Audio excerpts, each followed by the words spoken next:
you can go about things different ways. You don't always have to think about like, what's the way that I can make the most money here? But you can talk to your tenants and see if they might want to buy the units. And if you can add value to their life and still make a buck on the way, then it's a really happy ending for everybody. And that's what we have here. It's time for the Creative Real Estate Podcast, your source for out-of-the-box real estate investing strategies, brought to you by ecospace.com. Now here's your hosts, Adam and Jason. Hey guys, Jason Lewis, and I'm here with our awesome friend and client, Krista. Krista's background is she was a tech entrepreneur, CEO of a company that had a successful exit. We had known her in that prior life, and then once she wanted to transition into the real estate world, we were able to help her out over these past few years.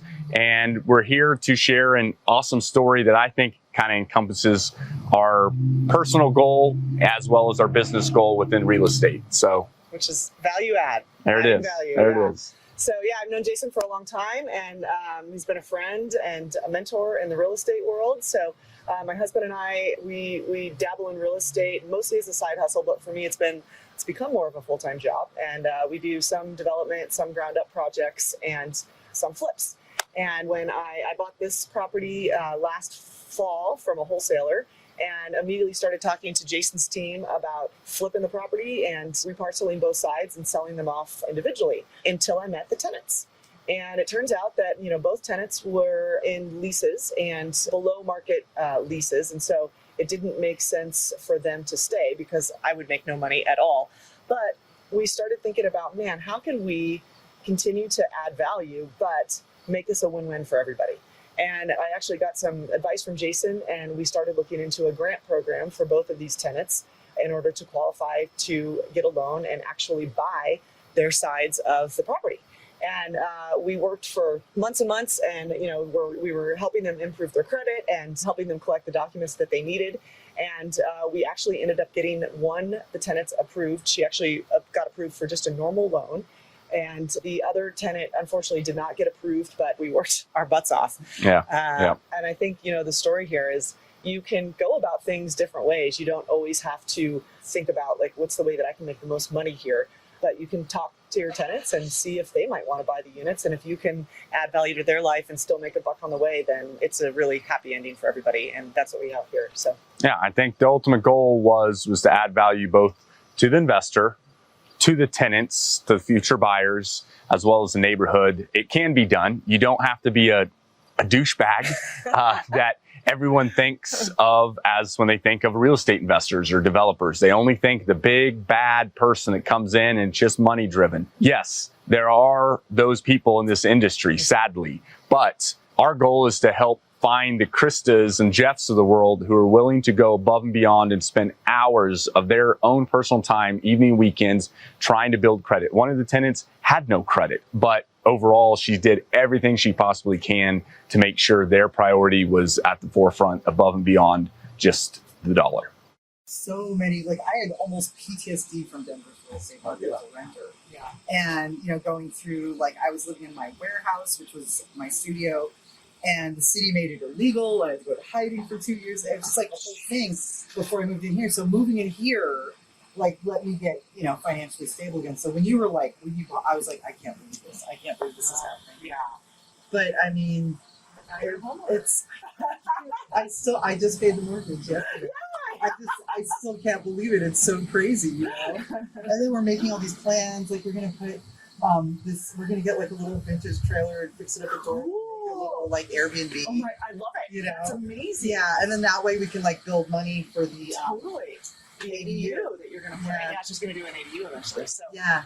Hopefully. Yeah. Or sell the house and get a place together, because this totally changed my relationship with. I know. So her boyfriend ended up being her co-signer. Yeah. Which was big.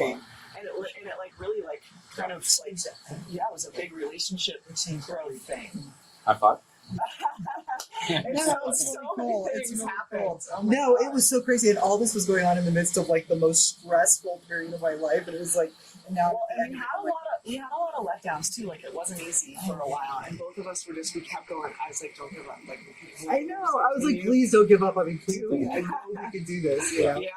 I was ready to start asking random, Well, that's what it collectors takes. and stuff. Yeah. Yeah, I mean, I was gonna like have a stranger co-sign if I had to.